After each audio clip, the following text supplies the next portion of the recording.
bino byembadde mulaba ku street abantu babakuba amateke omuntu aba atambula bibi tamanyi nti kigenda kubeerawo naye ate ne kibeerawo naye kati ffe tukuwa zino skills ne weerinda nobeera bulindaala omanyi omuntu akulaba mu luteeteeyi oba mu hijabu n'agamba kati oyo it's a soft target naye kati zino skill oba ozirina era oli agenda kulowooza bw'atyo munnange naye agenda kujja alabe ekyenjawulo. Ngenze namukwaya Aisha yenze mukyala Semata nali awo nga ntambula kuowina kumwami n'angamba hajja tuyagala empale n'angamba naye gwe naawe nze sambala mpale kumbe ayagala kunsala nsawo ki twala simu sala tuzimabega wenti nentegera teeka atutte essimu nembuuka oyo mukazi w'obuleega nengoba teeka nemukwata wenti with my hijab with my niqab nemukwata nemukubirawo engwala nejjamu essaati nampa essimu nadduka so kusiti buli munagamba kyekyo hajati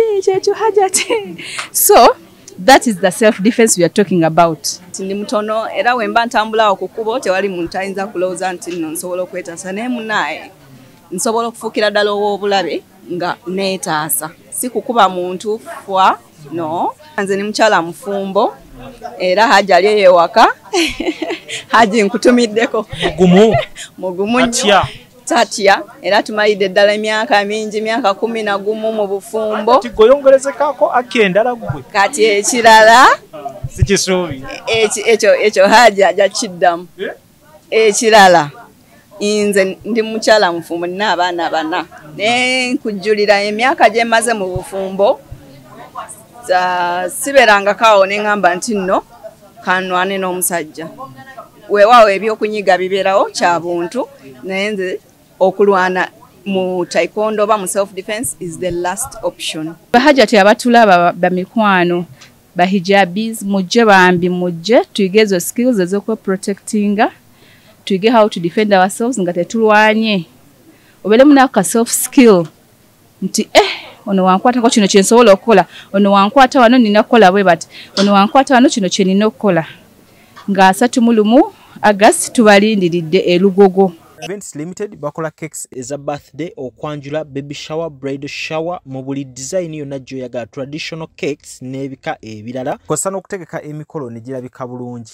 Basangibwa wa Kaliga okumpi n'akatale k'aba veteran ku namba z'essimu z'olaba wansi awo ku call ne WhatsApp kola order keke kutuukako yonna gy'owangaalira. Hijab Nation etuleetedde bahajjati ab'enjawulo mu hijab era nga Hajjati gwendi naye akoze ekyenjawulo kyembadde naaludde okulaba ye nakiraba ddi nga akuba teke akuba kasaale akuba asobola okwejja ku mulabe ate nga mutono nno munnaye tafaana kuba w'amaanyi. Hajjati sooka otolera abantu salaamu babuuzeko beeyanjulire tutandikira awo kankwati. Assalamu alaikum warahmatullahi wabarakatuh.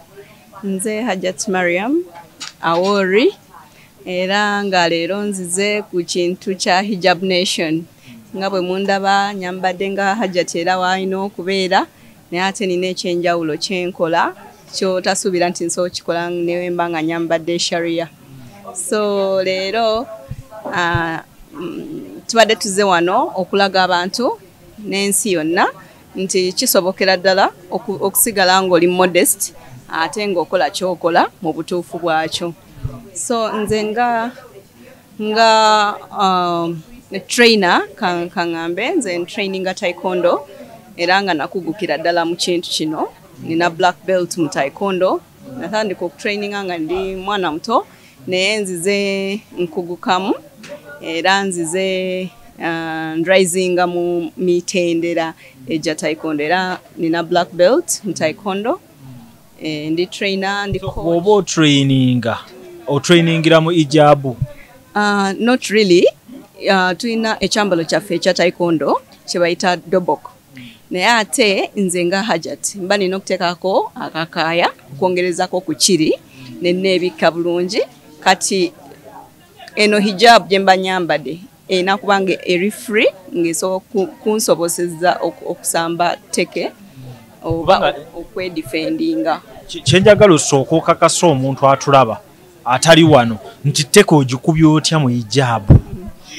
Kisobokera ddala kati mu sport oyina okufuna hijab nga esobola kale mu self defense etandika naawe ng'omuntu kati obanga ogenda kutambula self defense nga wokiwulira ekigambo self defense kwetaasa tewali muntu agenda kutaasa mu mbeera ku ssaawa eyo gy'oba ofuniddeko obuzibu buno bwe twogerako kati nga bwe mulaba these days abantu bakubibwa teke ngate nga tekezo bazikozesa mu bukyamu okwefunira ekintu kye baagala so nze ndowooza self defense kitandika naawe ne mu nnyambala kitandika kati nze ng'omukyala omusiraamu omukyala nga nyambadde hijab ngate ndi wa taekwondo nina okwambala hijab nga manyi ejja kunsoboseza okola ki okwetaasa nga wemba njagala okukuba teke tegenda kuntega nga bwe kiri nti mu busiraamu hijab eno terina kubanga ekukwata ena kubanga eri free nga nene bulungi ng'ekuwa emirembe ng'ate ekusobozesa okwetaasa kyembadde njagala okusooka okumanya kwe kuba nti ekikusoboseza okukuba teke mu hijab eno hijab estretchinga eno hijab estretchinga ate nene si tenkwata teri tight ate stretching kati obo ochuzinga hijab kijogenda okwambala mu self defense era nga wolabe bahajjati abasinga wano hijab ze bambadde era basobozeza okukola kintu kino kyenyina okwetaasa just in case omunene kiba kitya wakati omutono basobola ogamba asobola okuba teke asobola kwambala hijab stretching n'asigala ng'omubiri gusigadde teguvuddeeyo kungulu kati omunene kiba kitya kati mu self defense we have different skills tulina skills za njawulo nti waliwo tulina hand techniques tulina foot techniques kati teke gendaze that is a foot technique ne it is a full thing nti tulina skills za njawulo kati omuntu nga munene kati wano mu kutraininga tukwa skills za njawulo nti waliwo hand techniques nga ne oba tosobodde kuba teke osobola okukozesa emikono gyo oba osobola okukozesa omubiri gwonna part of omubiri okozesa okusobola okulaba nti weetaasa kubanga guno mubiri Katonda yagukola nga any part of our body we can use it for self defense. Njagala tudde ku side y'abantu bano bo training ba applying skills zino mu bulamu bwabo bwa bulijjo bahajati. Ekyo kituufu nnyo. Skills zino these are soft skills nyangu nnyo za kuyiga kati taekwondo yonga taekwondo eyo sport naye kati self defense yonga self defense that is a skill nti it is a survival skill skills also jikozesa mu bulamu obwa bulijjo nti why because ensi gye tubeeramu ejjuddemu violence we don't stay in a violent free world kati kiri nti tuli mu nsi nga mulimu violence tomanya eno violence egenda kubeerawo ddi nkujukiza gwe mulungi atulaba nti tuli ku Faruku & Sons batunda ebintu ebikozesebwa mu nyumba byonna oyagala bibajje bitanda dining oyagala ntebe ennungi za class ziriko oyagala wardrobes ez'omulembe oba oyagala duvet bed covers ez'omulembe oyagala kibitanda bine bitagwamu bitagombe bitalumya mugongo byonna Faruku & Sons basangwa kibuye ku Ntebe Road bali opposite ne Petrol City okumpi ne Keti Motors genda obakubire kusima namba za simu ziri wansawo yogerako nabo jango lambule jango gule Abatiyo Tours and Travels babaletedde East African Tourism and Cultural Expo 2024 bagenda kubanga batandika ng'ennaku z'omwezi 8 paka nga 9 omwezi ogw'e11 that is November abagenda kubeera ku The Ramblant Hotel South Kensington London elanga ojja kubanga osasula pounds 10 erigwe agenda okubanga oyolesa naawe anaabegattako obega pounds 3 ayagala ebisingawo kuba ku namba z'essimu z'olaba wansawo bino byombadde mulaba ku street abantu babakuba amateke omuntu aba atambula bibi tamanyi nti kigenda kubeerawo naye ate ne kibeerawo naye kati ffe tukuwa zino skills ne weerinda nobeera bulindaala nti waliwo ne skills zetukuwa eziri emotional eziri verbal eziri psychological nti even before you attacked nti oba otambula ku luguudo tomala gatambula ng'otunula just gy'olaga olina okwekengera buli omu olina okubeera ng'otambula ng'oli sensitive ng'omanya buli ali ku street okwo mulabewo ku ssaawa eyo gwe wekka gwe mutuufu kati kyekyo zezo skills zetukuwa nti it's not about just physical nti okufightinga physically no tukuwa ne psychological beat ne emotional beat noberango oli bulindala buli kaseera anytime kuba tomanyi when this attack will occur. Kakati ense manyi Bahajati nga abantu abakakkamu tebamusuubiramu tteke oli tamusuubiramu kintu kyonna oba resistance yonna kati wano tutonzeewo Bahajati enkola empya tutuke ku street tubatye buti.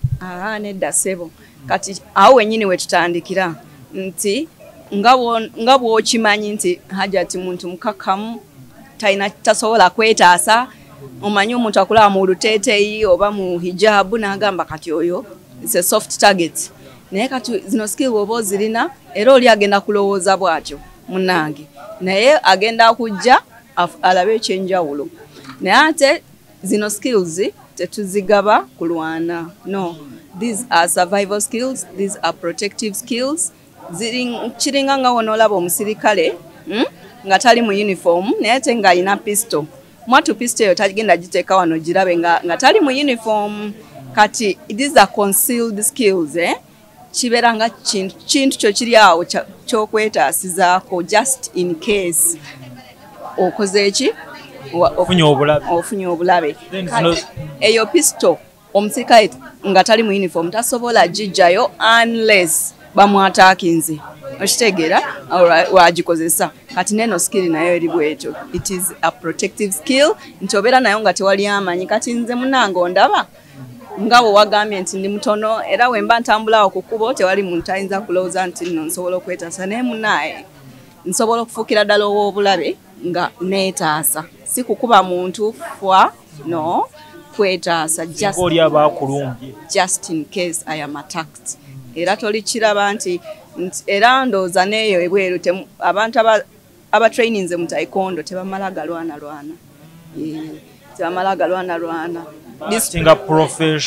discipline is paramount era taekwondo yo promoting a peace bagitandikawo to promote peace nemukwetaasa oba onoonya ddembe kati kyekyo kyennyini nemukwetaasa mba promoting a peace ondeke ngende mirembe kyekyo mukwano. Okay, finally zino skills muzapplyinga mutye waka tutunulira amaka agamu agalimu eddembe amaka agamu agataliimu ddembe nga Haji yeebulankanya kati nga nze ndi kyakulabirako kubanga ekintu kyensomesa nkiruddemu era ninamu experience ya bbanga ddene so nze ni mukyala mufumbo era Haji ali eyo ewaka Haji nkutumiddeko mugumu tatya era tumalidde ddala emyaka mingi myaka 11 mu bufumbo tigoyongolezekako akendala gwe kati ekirala sikisuubi ekyo Haji ajja kiddamu ekirala nze ndi mukyala mufumbo nina abaana 4 naye nkujjulira emyaka gye maze mu bufumbo siberangako awo ne ŋŋamba nti nno kanwane n'omusajja weewaawo ebyokunyiga bibeerawo kya buntu naye nze okulwana mu taekwondo ba mu self defense is the last option. It's the last option kubanga we are trained to manage our emotions. Chekisookera ddala olina okusooka no managinga eyo nayo content eryawo ya almost myezi 3 ng'otraininga ku managinga emotions so omanyi kyekitegeeza nti si buli omu agenda okunyiiza oba si buli lwonyiga nti olina okulwana nonze sirwanangako wabula nsobola okwetaasa. Owaayi tumalirize ekyaba Aki tukiveeko manyi tekiina Hajati gwe kisanyusa ekyo simanyi lwaki kyabuntu ekirungi nti tojjayo tayikonde Hajati tolera abantu salaamu obabuulire oba naawe skill ogenda zitwala mu maaso ez'okuba nti oyinamu ku taekwondo. Assalamu alaikum warahmatullahi wabarakatuh. Amanya gange nze namukwaya Aisha Semata yenze mukyala Semata kati self defense tumutwala mu maaso kati kankubule incidents emu yantuukako nali awo nga ntambula kwowina ku kajja mwami nangamba Hajja tuyagala empale nangamba naye gwe naawe nze sambala mpale nannemerako nanteeka empale wano kumbe ayagala kunsala nsawo ki twala simu kati nali ntambula we yansala ensawo nali simulabye they have a lot of skills so nengamba omukyala atunda obulega nangamba Hajja tisibe ensawo yo I'm like what saagisiba nasibala tuzimabega bwenti nentegera teeka atutte essimu nembuuka oyo omukazi w'obuleega nengoba teeka nemukwata bwenti with my hijab, with my niqab. He wasn't expecting I could take that move. So when I jumped, I held him when nemukwata nemugamba gweleta pesimu yange gunaani gomanya nenga maleta simu nemukwata nemukubirawo engwala nejjamu essaati nampa essimu nadduka. So street buli munagamba kyekyo hajati.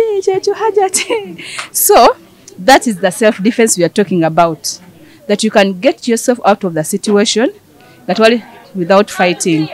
And like how the way we are dressed, no one can tell you can take that move.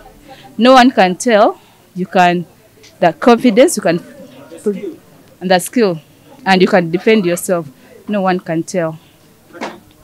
So kombulire gwe training yo wajijja ku mwami semata oba This is me, yeah.